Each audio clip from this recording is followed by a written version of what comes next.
በሁለት ፍቅረኛሞች መካከል ገብታ ለማለያየት የምትፈልገዋ ቲና እሷ ጥፋተኛ እንደሆነች ተደረሰባት። ችግርሽ ምንድነው አንቺ ልጅ ስትል ወይዘሮ እታለም ጠየቀቻት።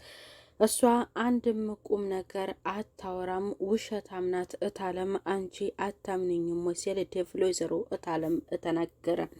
አንተ ዝም በል ቆይ እሷ ትመልስ፣ ምንድነው ችግርሽ ብላ ጠየቀቻት።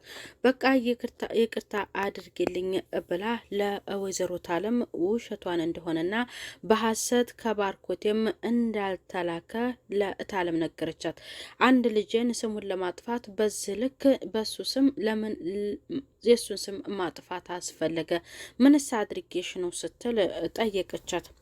ከዚህ ቤት መውጣት አለባት ብሎ ዴቭ ጎትቶ ቲናን አስወጥቷታል። ፍቅር ተንኮለኛ ሮማን ክላስ ገብታ የኔን ልብስ ሰርቃኛለይ በማለት የእሷን ስም ለማጥፋት ሞክራለች። አንቺ ልጅ ምንድነው ነገርሽ? ቆይ ሰራተኛ ላንቺ ስል እዚህ ቤት አላምጣ ወይ? እሺ በቃ አንቺ ስሪ ስትል ለፍቅር ነገረቻት። ለምንድነው እኔ የምሰራው እማዬ?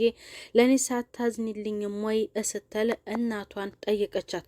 ሁለቱ እየጨፈሩ ቪዲዮ እየሰሩ እየተንሸዋከከች ፍቅር ስታዳምጥና ስትመለከት ሩታና ሮማን በጣም ደስ ብሏቸው ወይዘሮ እታለም ስታያቸው በጣም ደስ አላት። ጎበዞች እንደዚህ ነው ብላ ስታሞግሳቸው እያሞግስሻቸው እኮ ነው፣ በቃ ስራዋን እትታ እዚህ ይኸውልሽ እንደዚህ አይነት ስራ ነው የምትሰራው እያለች ለእናቷ ትናገራል። እሰይ ደግ አደረጉ። በይ አንቺም እንደነሱ ልብሽን ንጹህ አድርግና ከነሱ ጋር አብረሽ ሰሪ ስትል ወይዘሮ እታለም ለፍቅር እነግራታል። እነሱ እየሰሩ የገዛ ልጇን ጎትታ ከነሱ ክላስ ከሮማንና ከሩታ ክላስ ይዛት ወጥታል። ስራዬን ስጨርስ አሸናፊን እውጭ ሳጣው ከሩታ ጋር ልጫወት ብዬ ነው እትዬ ብላ ለወይዘሮ እታለም ሩታ ስትናገር ወይዘሮ እታለም ደስ ነው እያላት ዴቭም በባርኮቴ እንዳልተጻፈና ከሱ እንዳልመጣ ለአደይ ነግሯታል። ይቅርታም አድርጎ እላታል። በይ አደይ አሁን በፍጥነት ሽማግሌ ልኬ ላገባሽ እፈልጋለሁ ሲል ለአደይ ነገራት። ወደዛ ስትሄድ አባቴ የሆነ ችግር ሊፈጥር ይችላል ብላ ለዴቭ ነገረችው። ለካ እሱም አለ። አደይ በቃ ምንም ይሁን እንደምንም ብዬ በፍጥነት ላገባሽ እፈልጋለሁ፣ ደግሞ በክብር ሽማግሌ እስልክ እናትሽ ደስ ይላታል ሲል ለአደይ እነግሯታል። እሺ ለአንተስ ቤተሰቦች አሳውቀሃሉ ስትል እነገረችው። ሊዱ ስትመጣ አብረን ሄደን እንናገራለን ብዬ አልተናገርኩም በማለት ለአደይ ነገራት። እነሱ እሺ ባይሉስ ያንተ ውሳኔ ምንድን ነው ብላ ለዴቭ ስትነግረው እሱ አያሳስብሽ የኔ ሚስት ምንም እንዳትጨነቂ አደይ እኔ አገባሻለሁ ሲል ለአደይ ነገራት። ሰላም ጤና ይስጥልኝ ውድ የተከበራችሁ የዚህ ዩቲዩብ ቻናል ተከታይ ሆናችሁ ቤተሰብ በሙሉ በያላችሁበት ሰላማችሁ ብዝት ትረፍረፍ ይበል። ለዚህ ዩቲዩብ ቻናል አዲስ የሆናችሁ ቤተሰብ የሆናችሁ ቪዲዮ ላይክ እና ሼር በማድረግ እስከ ፍጻሜው እንድትከታተሉት። ሰራተኛዋ አደይ ክፍል 133 አደይ በባርኮቴ እንዲሁም ከሱ የተላከ ነው በማስመሰል ቤዛ ተንኮለኛ ገንዘብ ፈልጋ ከቲና ጋር ተነጋግራ ሁለቱን ለማለያየት ሞክረው ነበረ። ግን ዴቭም በጣም ስለተናደደ በሩ ጋር አግኝቷት እሷን ሲጥ አድርጎ አንቋት ነበረ። ቤዛ እየሰራች እንዲሁም ስላገኛት ምን እያሰብሽ ነው? የሆነ ሴራማ አስበሻል በማለት እሷን ጠይቋት ነበር። ሁለቱ እየተነጋገሩ ደርሶባቸው በአደይ እንዲሁም በሊሊም ላይ አንድ ነገር ቢደርስ በማለት ለነሱ ሁለቱ ክፋት እንዳይሰሩና እንዲጠነቀቁ ተናግሮ ነበረ። ወደ ቅምጥል ጋር በመሄድም ዴቭና አደይ ሁለቱን አጽናንተዋል። ቅምጥል አመሰገነች። የባቡሬም እናት እንደዛው። የባቡሬ እናት ሰላምዬ አመሰግንሻለሁ፣ እዚህ እንድደርስና እንደዚህ እንደሆን ያደረግሽኝ አንቺ ነሽ በማለት አመስግናታል። ስሟ ሊሊ ነው። እንዴት አድርጋ ሰላም እንዳለቻትና በሰላም እንደምትጠራት ጎዳና ላይ ወድቃ አግኝታት ከዚህ ቦታ ተነሺ ወደ ቤት ልውሰድሽ ብላ ሊሊ ሰላም ስትላት እሷ ግን እጇን ዘርግታ ሰላምታ ነበር እያቀረበችው። ግን ያ ደግሞ ሰላም እያለቻት ስሟን መስላት ሰላም ብላ ነበር የምትጠራት። ባቡሬም አመስግኗታል። ሊሊም እንደዛው አባትሽ ይቅርታ ሳያደርግልኝ ነው የሞተው እያለች እየነገረቻት ነው። ወደ ቤት ሄጄ ልብሴን ቀይሬ መታጠብ አለብኝ ብሎ ወደ ቤት መሄድ ያሰበው ኪንጎ በእኔ ምክንያት ተከትለሽ ሄደሽ ነው አባትሽን ያጣሻቸው፣ ለዛ ደግሞ አመሰግንሻለሁ ብሎ እሱም አመስግኗታል።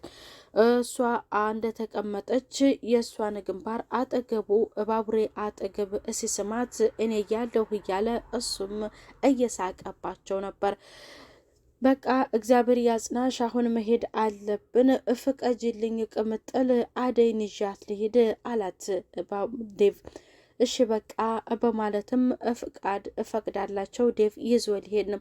ቆይማ አደይ ምን አንተን ሆይ የአደይ ባለቤት በማለት ዴቭን ጠየቁት። አዎ እኔ ነኝ ብሎ እሱ ሲመልስ በል እንዳትጎዳት በማለት እንዲጠነቀቅ እንዲሁም ደግሞ በይ እሱን ወይንም ወንድ ልጅ ማመን የለብሽም ስትል ለአደይም ምክሯን ለግሳታለች። ወደ ራሳቸው እንዲሁም ከዛ ቤትም መሄድ እንዳለባቸው ለለቅሶ ነበረ። ከዚያ መሄድ እንዳለባቸውም ለሊሊ ሲነገራት ሊሊ ከፋት በጣም። አንተም ሆነ እናትህ እኔ ቤት መቆየት ትችላላችሁ ስትል እቅር አላት።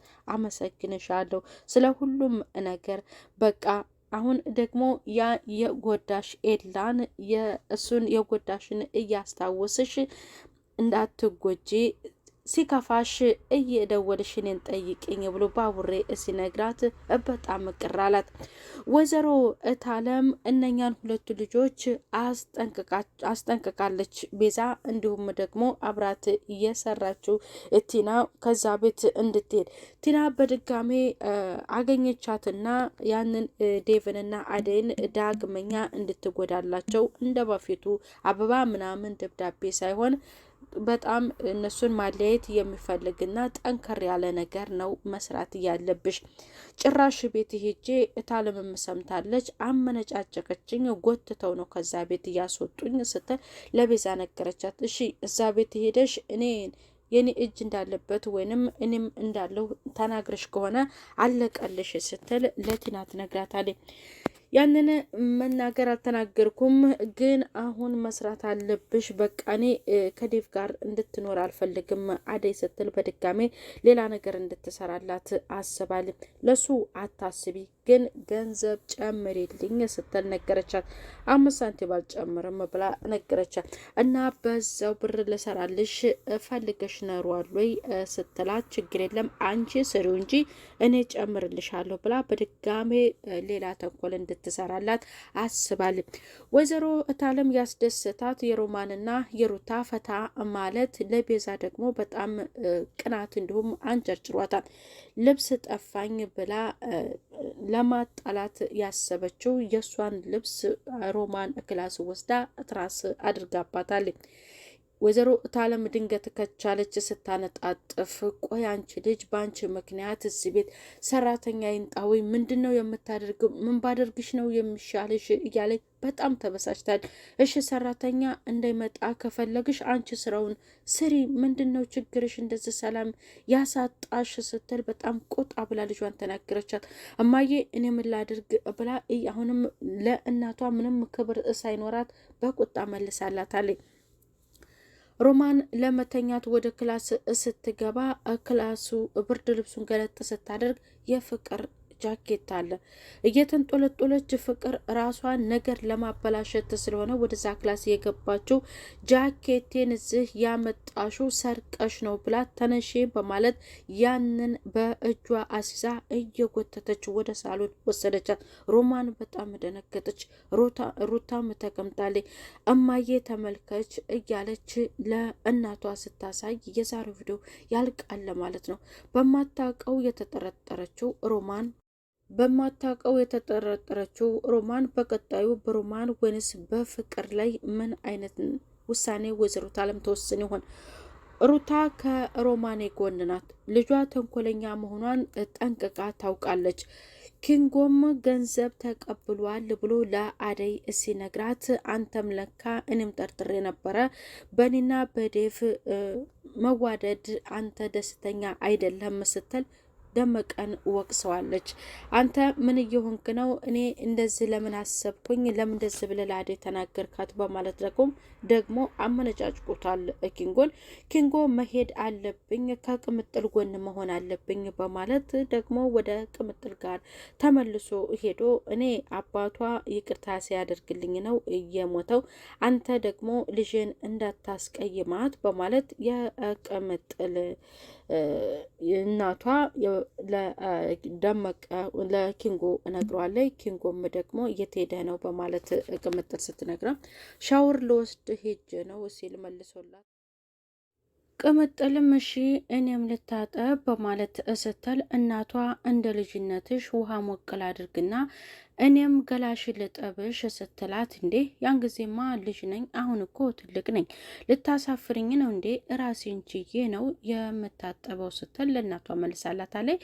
የዛሬው ክፍል ቤዛ እንግዲህ ዳግመኛ ተንኮል ልትሰራ አስባለች። ፍቅርም ሁለቱን ለማጣላት አስባለች።